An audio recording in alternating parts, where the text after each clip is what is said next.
A kú ojúmọ́ nílé lóko lẹ́yìn odi níbi yóò tí ẹwà tí ẹ ti ń wò wá láti ojúléṣẹ́ wa AAC TV Benin. Akí onílé, akí àlejò, akọkùnrin, akóbìnrin, akí ọmọdé bẹ̀rẹ̀, akí ẹ̀yin àgbàlagbà, akí gbogbo wọn tìlú òyìnbó, ìlú Congo, ìlú Gabon, ìlú Àjàṣẹ́, ìlú Abidjan, ìlú Kútọ̀nù, ìlú Lomé, pàápàá jùlọ gbogbo ẹ̀yin tìlú Àṣùpá lápapọ̀ níbi tí ojúléṣẹ́ AAC TV Benin tí a fi kalẹ̀ sí. Akí ń gbé gbogbo ohun yóò tí ẹ ń ṣe tẹ́fín rí tọ́kọ́bọ̀, tẹ́fín ra kìrìdì, tẹ́fín ṣe fọ́fẹ́, tẹ́fín ṣí àwọn ètò wa ní ọlọ́kan ọ̀jọ̀kan, àbùsíntólókun, àbùsíntọ́lọ́sà, iwájú lájọmọ lọ, àní dọ́là rẹ̀. Gẹ́gẹ́ bí gbogbo náà ṣe mọ̀ pé lójúléṣẹ́ wa AAC TV Benin, a ní àwọn ètò ní oríṣiríṣi lọ́lọ́kan kò jọ̀kan. Ní báyìí mò ń bẹ pẹ̀lú àwọn bàbá mi ẹni àpọ́nlé àlejò mi pàtàkì ti ọjọ́ tòní. Mi súnmọ́ wọn láti béèrè orúkọ wọn. Ẹ kú dédé àkókò yìí o bàbá wa. Ẹ káàárọ̀ lóòtọ́. Ẹ dákun ẹ bá dákun fún gbogbo ẹ̀ tí ń wò wá. Orúkọ mi ni Muniru Àjàó Hussein tí gbogbo èèyàn mọ̀ sí Àpèsíọ̀lá, tí mo jẹ́ akọ̀wé àgbà fún ẹgbẹ́ òṣèré sinimá àti eré ìtàgé ti Yorùbá ní orílẹ̀-èdè wa Benin, FENAPCADI Benin. Bàbá mi Àjàó Muniru, ẹ kú ìkàlẹ̀, ẹ sì kú ìjókòó, ẹ kú gbìyànjú. Síwájú ká tó mọ lọ, a lọ sí ẹ̀ka ìpolówó ọjà.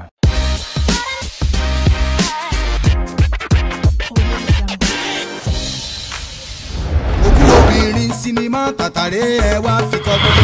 Obìnrin sinimá tàtàré ẹ wá fi kọ́gbọ́n. Ọmọ Bàtúndé ire tí ọmọ alápò tó ń tàbí ológun. Oníkẹwà wè ní kẹ́kọ̀ọ́ sí kọ́gbọ́n. Òkú obìnrin sinimá tàtàré ẹ wá. Lóòótọ́ mo gbà pé sinimá tàtà tí gbogbo ayé ti ń retí. Big project Àjààbálẹ̀ sinimá tó kóná lálá tó kóná jẹjẹ. Sinimá epic movie tó yẹ yàjọ kọ́. Ẹgbẹ́ ìgbẹ̀rún ojú tí mo dì yìí bí bá ilé ìlà bí bá gbá yìí mẹ́tẹ̀ẹ̀ta lórí dúró báwo gbẹ̀yìn. ọkọ̀lá èmi àdìrú adélùgẹ̀dẹ̀ bí òjò ni o ẹni tó bá mọ oríkì tí Ṣàngó ń jẹ́ ẹni tóun ló mọ oríkì mi èmi ikú tí ń dágbé mọ́ni kó tó gbá ni èmi àràmàkà tí ń dún tòjò tẹ̀rù. gbogbo kọ́ la gbà. bí yóò bá ní ikú àgbà bí èwe ni àkókò àti ẹ̀yìn rẹ̀ ẹni ò jẹ́ bí fẹjú hẹhẹhẹ abati alagba sinimá ti gbẹkú tiyẹtiyẹ ojú balẹ̀ tẹsirasira fíìmù tó bára fún gbogbo àwọn sinimá kékèké bí la.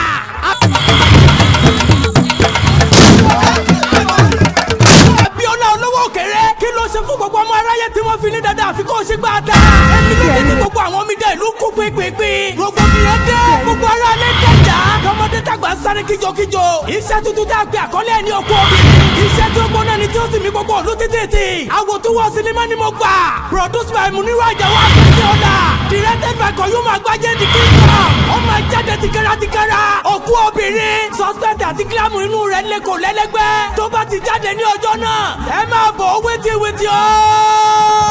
obìnrin sinimá tàtàrẹ wá fi kọ́gbọ́n.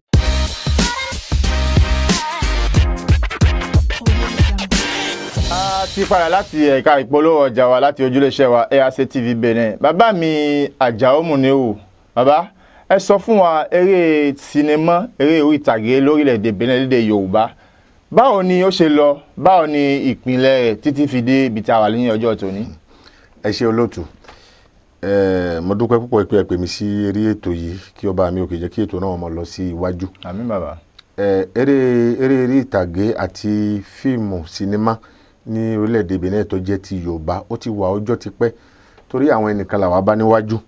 ṣùgbọ́n bá a ṣe bá wọn níwájú bẹ́ẹ̀ mi ṣe kéré tó yìí mo ti wọ nínú ẹ̀ nísìnyí 30 ni láti 1986 ní ayé ìgbà yẹn ní ọ̀dọ̀ tiwa ní Ìpòbẹ́ níbi tí àwa wà àwọn ẹgbẹ́ lóríṣiríṣi bíi Ìfẹ́lẹ́gbẹ́, Ìmọ́lẹ̀ Ayé Kò Tọ́, Sùúrùlérè lèmi ṣe, Orí Lóníṣe bẹ́ẹ̀ bẹ́ẹ̀ lọ. Ìgbà yẹn eré ìtàgé là ń ṣe káàkiri gbogbo ilé ìgbafẹ́ gẹ́gẹ́ bí àwọn centre maison des jeunes àbí ilé ìwé là ń ṣe káàkiri fún àwọn ọmọ kí ó tó wá di année 91 tá a kọ́kọ́ ya fíìmù àkọ́kọ́ ní Ìpòbẹ́ tó jẹ́ ti ọ̀gbẹ́ni Iyọlá Kazmi. Nígbà yẹn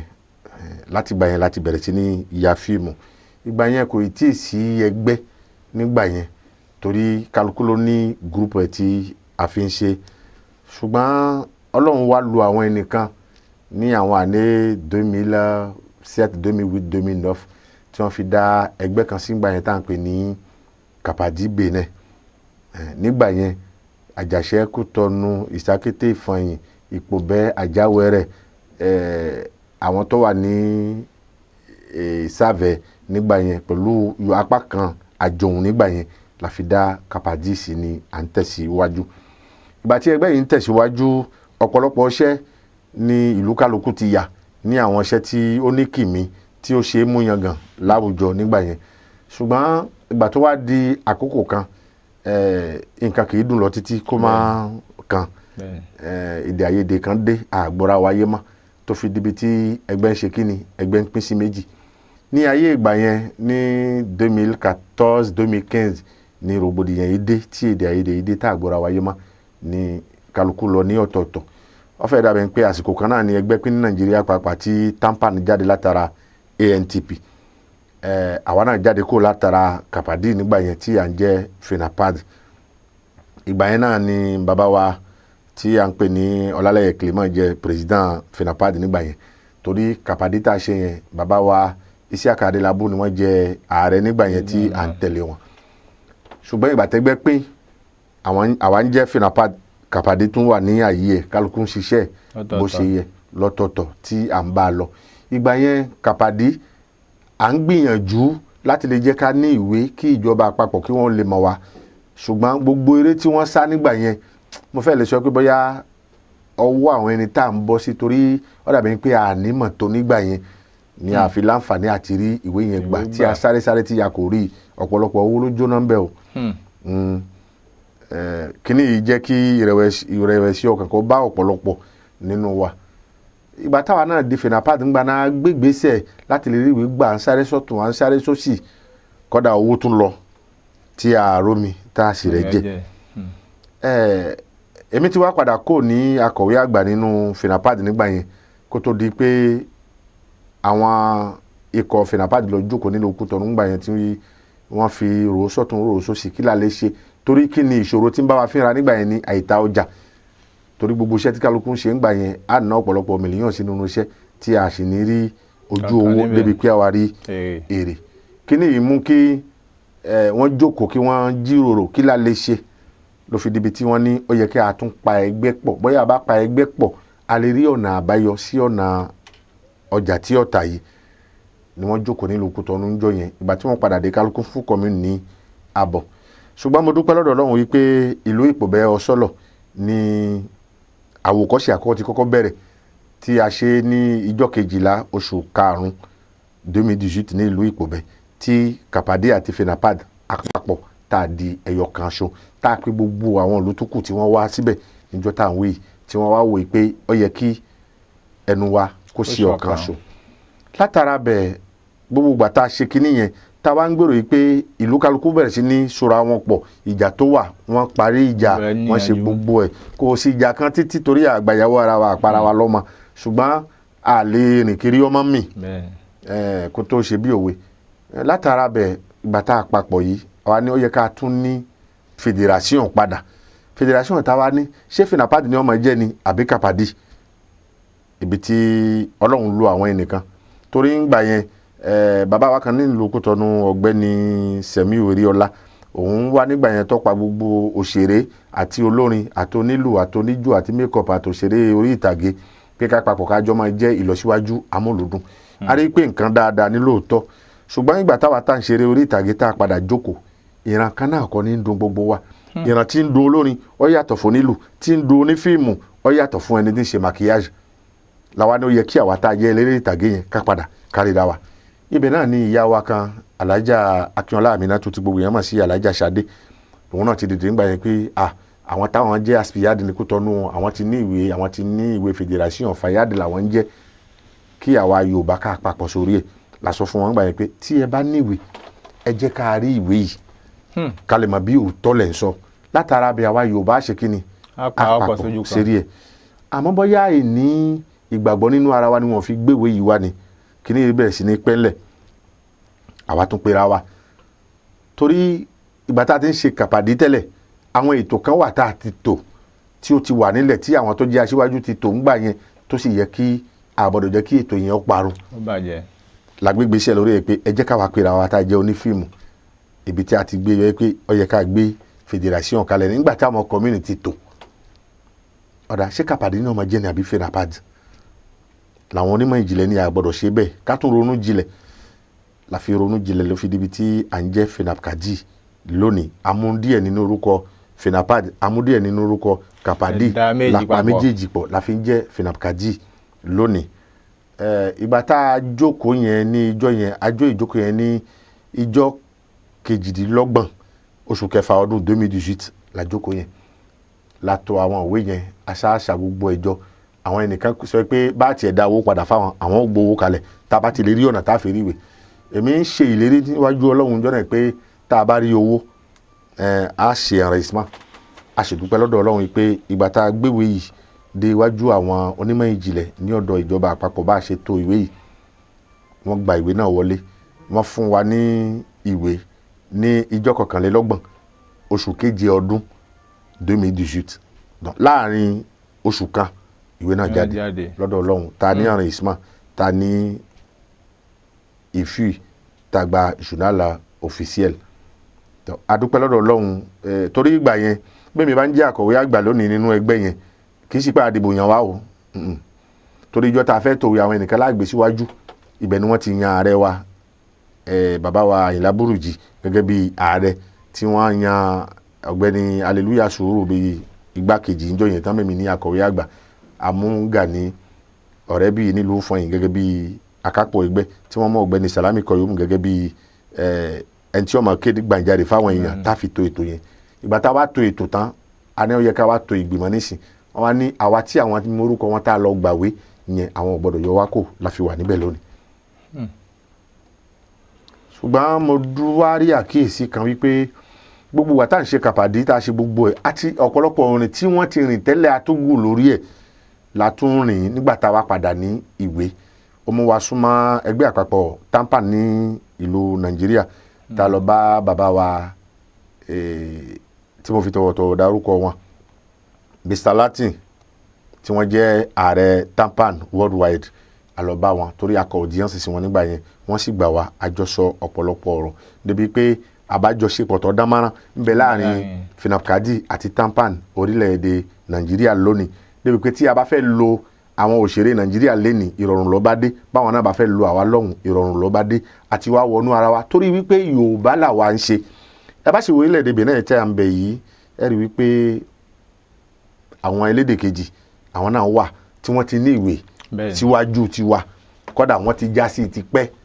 ṣùgbọ́n àwa àlẹ́ nìkan nínú ìjọba àpapọ̀ ọba mi òkè ní bá àwa mọ̀lú tiwa tí yóò níhùn ní bá lè ṣe nígbà yẹn ṣùgbọ́n àwa dúpẹ́ bá a ṣe wá gba ìwé náà tó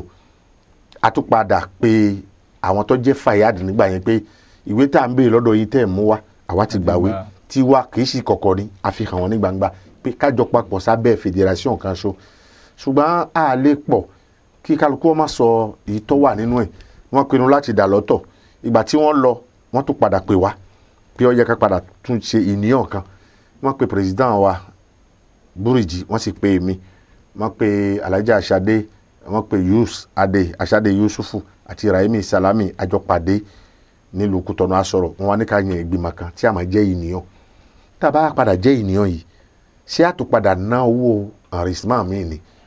ibi tá a rọ pé ibi tí FENAPCADI ti dé àbàdàn tó sọ pé a tún gbórúkọ yẹn pamọ́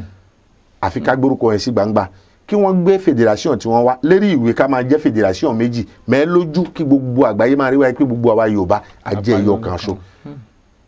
ṣùgbọ́n torí pé bóyá àgbọ̀ra wáyé náà ni ló mú kí wọ́n fi wà lọ́tọ̀ ní FENAPCADI wà ní ọ̀tọ̀ lẹ́ni bí a bá ṣọ́ wò wọ́n ṣe conseil national kan ní Benin lọ́wọ́lọ́wọ́ yìí nísìn ààrẹ wa ti wá sọ lérí ètò yìí lọ́dọ̀ yín bí mo láyọ̀ láti sọ fún yín pé ẹgbẹ́ FENAPCADI Benin tó jẹ́ ti Yorùbá yìí ni wọ́n padà mú ní ọ̀dọ̀ wa ní Benin bí àwọn ẹgbẹ́ tó kù ẹgbẹ́ àwọn elédè kejì ni. bàbá mi Àjàó Múníù ẹ kú ohun Ọlọ́run ó gbàdúrà yín jù báyìí lọ lákàyè náà ò ní dà o gbogbo ọgbọ́n tẹ fi ń tó kò ní bàjẹ́ ẹ̀yin ni akọ̀wé àgbà FENAPCADI Benin ẹ sọ fún wa gbogbo atótónu tí ẹ wí látàárọ̀ àwọn association tó kù ṣé wọ́n fa mọ́ FENAPCADI náà dọjọ́ òní àbí wọ́n tó kù tí wọ́n ṣe ní káyọ̀káyọ̀. gbogbo association nǹkan tó bẹ̀rẹ̀ láti Kútọ́nù Ìsẹ̀mẹ̀ Àjàṣẹ́ Àjòhùn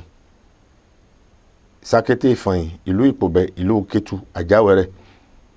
láwọn ẹgbẹ́ tá a ti jọ ṣe kàpàdé tẹ́lẹ̀ gbogbo wọn alatújọ ń padà ṣe FENAPCADI lẹ́ni tí gbogbo wọn sì ní àrèsímọ́ àwọn alabaz torí ọ̀pọ̀lọpọ̀ èèyàn ló ní fédération lérí ìwé mais physiquement kọ́ hàn débi pé tí ìjọba àpapọ̀ bá ní kí òun lọ bẹ̀ wọ́n wò wọ́n lérí wọn ní àpapọ̀ bẹ́ẹ̀ bá ṣọ́ FENAPCADI Benin nìsín ẹ rí i pé ó bẹ̀rẹ̀ láti rí group nísàlẹ̀ group yẹn ló papọ̀ par commune ni wọ́n ṣe ń jẹ́ association yẹn ló papọ̀ nísìn la fi ń jẹ́ fédération a sì ní àwọn ètò tí à ń ṣe àwọn tí wọ́n jẹ́ group nísìn wọ́n ṣe rìázà wọn níjọ́ tó bá wù wọ́n nílé wọn gbogbo commune kálukú tó wà lábẹ́ FENAPCADI ní ṣe ìpàdé àpapọ̀ tí a pè ní AG ní premier samedi du mois sátidé àkọ́kọ́ nínú oṣù FENAPCADI ló dídí fúnra ẹ̀ nísìn tẹ́lẹ̀ à ń ṣe ní oṣù mẹ́ta tí gbogbo òlu tájọ máa ń pàdé tá a máa ń ṣe ṣùgbọ́n a wá padà yín nísìn tá a sọ di oṣù mẹ́fà méjì láàrin ọdún torí nínú ìwé tíjọba fún wa gbogbo ìgbésẹ̀ tá a bá gbé láàrin oṣù mẹ́fà a gbọ́dọ̀ ṣe rapport ẹ̀ ká lọ déposer sí ministère pẹ̀lú préfecture níyì tí à ń ṣe ìdí àti túmọ̀ tá a ṣe gbé gbogbo activité ìpè àmà pàdé yẹn bírò òun ṣe rè ní ọ̀hún àwọn ìrìn abẹ́nú tó yẹ kí wọ́n rìn ìgbésẹ̀ tó yẹ kí wọ́n ṣe ṣùgbọ́n láti jábọ̀ ìrìn tí wọ́n bá rìn yìí á pàdé ara wa láàrin oṣù mẹ́fà a ní àwọn président commune tí wọ́n tó padà ní olórí láàrin wọn a ní président conseil des sages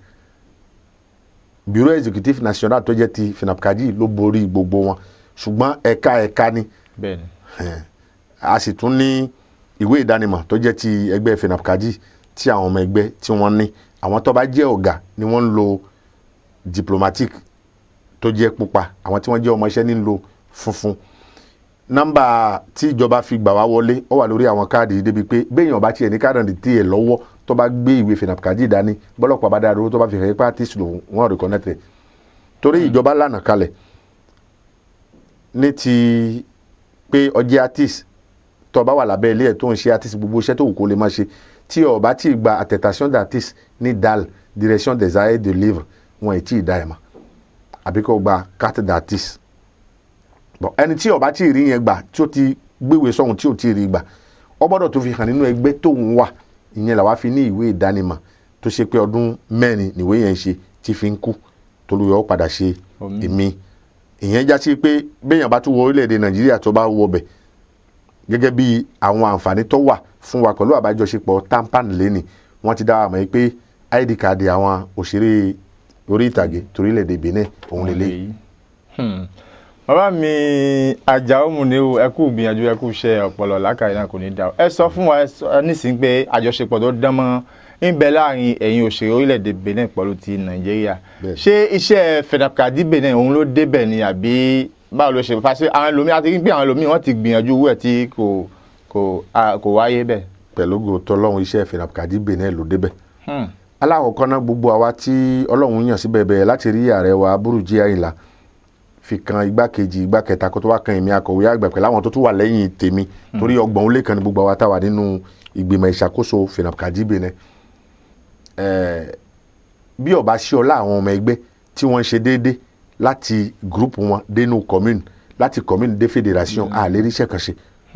látara ìmóríyá pé wọ́n yin àwọn tó wà níwájú lára fi ń yà wá náà láti máa tẹ̀síwájú pé ìgbésẹ̀ wo ló yẹ ká gbé kí ìgbé rọrùn kí FENAPCADI kó lè di nǹkan àmúyangàn láwùjọ la fi ń gbé àwọn ìgbésẹ̀ yìí pẹ̀lú gòtò ọlọ́run ní kọ̀pẹ́kọ̀pẹ́ a tún gbé ìgbésẹ̀ tí àwọn tí ó wà nílùú Ghana láti lè máa bá wa ṣe torí ọ̀pọ̀lọpọ̀ Yorùbá ló wà nílùú Ghana tó ṣe pé wọ́n ń ṣe iṣẹ́ fíìmù àti orí ìtàgé tó sì jẹ́ wípé Yorùbá ni wọ́n sì ń bẹ nílùú Togo bákan náà ọ̀pọ̀ wọ́n ń bá tampan ṣiṣẹ́ ní láti Nàìjíríà à ń fẹ́ kí wọ́n bá àwa náà ṣiṣẹ́ ẹ̀rí nísìn àwọn ìgbìyànjú tí à ń gbà nìyẹn kí FENAPCADI Benin kó lè di nǹkan àmúyangàn. bàbá mo kí n púpọ̀ Ọlọ́run bá dúró tì Ọlọ́run ní fi ilẹ̀ mo fàṣọ kí alága FENAPCADI Benin bàbá mi Burújí Àyìnlá Ọlọ́run kó bá mi lọ́rẹ̀ mi Ọlọ́run kó ṣe dáadáa fún wọn. FENAPCADI àrígbéṣẹ́ gidigidi lè ń gbéṣe ní orílẹ̀-èdè Benin pàápàá jùlọ nígbà tí ìjọba ti dá FENAPCADI Benin mọ̀ nísìnyí pé association kan tí ó múnádóko tó sì dúró déédéé ní orí àṣeré orí ìtàgélédè Yorùbá àti sinimá bàbá mi ẹ sọ fún wa gbogbo àwọn tí ò tí ì láǹfààní láti darapọ̀ mọ́ FENAPCADI Benin ọ̀nà wo ni wọ́n gbà tí wọ́n fi darapọ̀ mọ́ FENAPCADI Benin. ẹ ṣe olóòtú ilẹ̀kùn FENAPCADI ṣíṣí ló wà lójoojúmọ́ torí àwa àṣẹ ẹlẹ́yàmẹ̀yà ká sọ pé torí pé àti gbàwé àwa tá a gbàwé nìkan yìí la fẹ́ lò torí tó bá jẹ́ àwọn bàbá wa táwa bá lẹ́nu iṣẹ́ yìí wọ́n bá ti gbé àwọn ìgbésẹ̀ tí FENAPCADI gbélé ni ìrọ̀rùn ni làwa ọba padà bá nínú ẹ̀ lẹ́ni èyí táwa ṣe yìí à ń fẹ́ káwa jẹ nínú ẹ̀ káwọn ọmọ tí ń bọ̀ lẹ́yìn kí wọ́n jẹ nínú ẹ̀ kí wọ́n tún lè ṣàdúrà fún wa ni la fi sọ pé àṣẹ ẹlẹ́yàmẹ̀yà gbogbo nǹkan tí ń jẹ́ káàárọ̀ òjíire pátápátá tó yan iṣẹ́ eré ìtàgé àti sinimá Yorùbá láàyò kó darapọ̀ mọ́ wa láti kọ́mínì ẹ̀ ni ó ti darapọ̀ yẹn ń já sí pé gbogbo àwọn kọ́mínì tí mo kà yìí ni wọ́n ní ìgbìmọ̀ tí ń darí ẹ̀ láti kọ́mínì wọn ni wọ́n ti wọ ẹgbẹ́ láti ibẹ̀ ni wọ́n ti gba fọ́ọ̀mù ìyẹn tó jẹ́ carte d'adhésion fiche d'adhésion ni wọ́n remplir ẹ̀ wọ́n gbé wá bureau exécutif national tí wọ́n padà ṣe báàjì wọn jáde láṣẹ̀ṣẹ̀ mọ́ wọn ní ọmọ ẹgbẹ́ torí a ní registre a ní gbogbo ọmọ ẹgbẹ́ iye tá a ní àmọ́ gbogbo wọn pátápátá ẹni tí ó bá gba báàjì kó ní fiche d'adhésion yìí kì í ṣe ọmọ ẹgbẹ́ FENAPCADI torí a dúró nídúró pé Ọlọ́run má jẹ́ ká burú kan wà kò sí ìrìn àjò tí ọmọ ẹgbẹ́ FENAPCADI fẹ́ ní táà ní bá a rìn yàtọ̀ sí olè o àbí kọ́ fàdí obìnrin yìí àbí kọ́ pààyàn kó àrùn ní FENAPCADI lẹ́yìn àní dá sí ṣùgbọ́n tó bá jẹ́ lẹ́nu iṣẹ́ yìí àbí ọ̀rọ̀ ẹnìkan fẹ́ yàn jẹ níbì kan tó jẹ́ ọmọ ẹgbẹ́ tí ń ṣe déédé ìgbìmọ̀ FENAPCADI ìgbè náà ṣe tá àti dúró tì kí wọ́n lè mọ̀ pé ọmọ ẹgbẹ́ wa ni. bàbá mi Àjàó Múníù ẹ sọ fún wa ní àwọn kọ́mínì kọ̀ọ̀kan àwọn tá lèèyàn lè rí níbẹ̀ tí ó fi darapọ̀ mọ́ FENAPCADI àbí àwọn nọ́mbà olèèyàn lè kàn sí. ẹ ṣe olóòtú gẹ́gẹ́ bí akọ̀wé àgbà FENAPCADI ìgbè náà bí kábẹ̀rẹ̀ láti lè kú tọ́nu ẹgbẹ́ wa tó wà lọ́hùn iPad ní jẹ́ tí bàbá wa Isiaka Ológùdù tí gbogbo èèyàn mọ̀ sí Ayélófin wọ́n jẹ́ ààrẹ ẹ̀bẹ̀ bí a bá dé lù ú sẹ̀mẹ̀ á rí ọ̀gbẹ́ni Ọlájúwọ̀n Akeem òun ni wọ́n lè rí kí wọ́n wọ ẹgbẹ́ láti sẹ̀mẹ̀ bí a bá dé ìlú Àjàṣẹ́ bàbá wa Àrẹ́sìkè àwọn ni ààrẹ tó wà níbẹ̀ bá a bá dé ìlú Àjòhùn ọ̀gbẹ́ni Lucien òun ló wà níbẹ̀ bá a bá dé ìlú Ìfàyìn ìyá wa Múyìbátù àwọn ni wọ́n wà níbẹ̀ gẹ́gẹ́ bí ààrẹ ẹ̀bẹ̀ ìlú Sàkété Ọlásopé Sùlàìmánì tí gbogbo àmọ̀ sí Tẹ̀kọ́mà òun làárẹ̀ tó wà níbẹ̀ bá a bá dé ìlú Àjáwẹ̀rẹ̀ bàbá wa Múrítàlábì àwọn ni wọ́n jẹ́ ààrẹ tí ó wà níbẹ̀ bá a bá dé ìlú Ìpòbẹ̀ bàbá wa Isiaka Adéwálé Ọ̀dádá òun ni ààrẹ tó wà níbẹ̀ bá a bá dé ìlú Kétu ọ̀gbẹ́ni Eloge Oyèdé tí gbogbo àmọ̀ sí Àṣegbé òun ni ó wà níbẹ̀ ọ̀nà tí wọ́n lè gbà nígbà àwọn community mọ̀ọ́kà yìí bá a bá dé ìlú Sàvẹ̀ a ṣẹ̀ṣẹ̀ fẹ́ to ìgbìmọ̀ yẹn nítorí àìtí ìmọ̀ ààrẹ yẹn wọ́n ti darapọ̀ mọ́ wa ṣùgbọ́n àìtí lọ ṣe àjẹ fún wọn congrès fún wọn tá a fi mú ààrẹ ṣùgbọ́n a ní ọmọ ẹgbẹ́ ní ibẹ̀ bẹ́ẹ̀ náà la tún ní ìlú kan wà tí lẹ́yìn Sàvẹ̀ náà bẹ̀ tí a tún ní àwọn èèyàn tó jẹ́ pé Yorùbá ni wọ́n ń sọ níbẹ̀ táwọn náà ti darapọ̀ mọ́ wa lókùn ìgbà tí wọ́n mọ̀ pé a ti ní ìwé tíjọba àpapọ̀ tí wọ́n dá wa mọ̀. ẹ ṣeun gan bàbá mi Àjàó Múníù Ọlọ́run ó gbàdúrà wa ní ojúléṣẹ́ wa ARC TV Benin àsìkò ní à ń bá ṣiṣẹ́ ní àsìkò púpọ̀ bàbá mi Àjàó Múníù tí ẹ jẹ́ akọ̀wé àgbà fún ìjọ FENAPCADI Benin kí a tó mọ̀ lọ àdúrà ọ̀lẹ́ ní tẹ́fẹ́ ṣe fún ojúléṣẹ́ ARC TV Benin pẹ̀lú pé àwọn àǹfààní ọ̀lẹ́ náà a lè jẹ látara yín gẹ́gẹ́ bí secrétaire général FENAPCADI Benin fún ojúléṣẹ́ ARC TV. ẹ ṣé mo dúpẹ́ iléeṣẹ́ ARC TV kò ní jóná òkè òkè ní ọmọ lọ torí irú nǹkan tí ARC TV ń ṣe yìí ó ṣe pàtàkì bẹ́ẹ̀ bá wo orílẹ̀-èdè Benin lápapọ̀ kò sí ojúléeṣẹ́ TV kan tí ń gbé ìṣe àti àṣà Yorùbá lárugẹ báyìí ó yẹ kí gbogbo wa ká gbárùkù ti ARC TV láti lè jẹ́ kí ó tẹ̀síwájú nínú ìmọ̀ pẹ̀lú òye àti kó tún pa owó wọlé ọ̀nà wo là á gbà fi ran iléeṣẹ́ yìí lọ́wọ́ gbogbo ẹni tẹ́ jẹ́ olólùfẹ́ ARC TV pátápátá tí ẹ bá ní ìpolówó kan àbí ìkejì ẹ máa gbé wá sí ojúléeṣẹ́ yìí gbogbo wa tá a jẹ́ artist pátápátá tí a bá ya fíìmù tó ṣe pé a ṣetán àti gbé jáde ká máa gé ìpolówó wa ká máa gbé súnmọ́ àwọn iléeṣẹ́ ARC TV láti lè fi ṣe ìrànlọ́wọ́ àwọn náà ò ní gbowó tó ga jara lọ lọ́dọ̀ wa eléyìí lè jẹ́ kí ọjà wa kó tún ṣe kí ni kó tún tẹ̀síwájú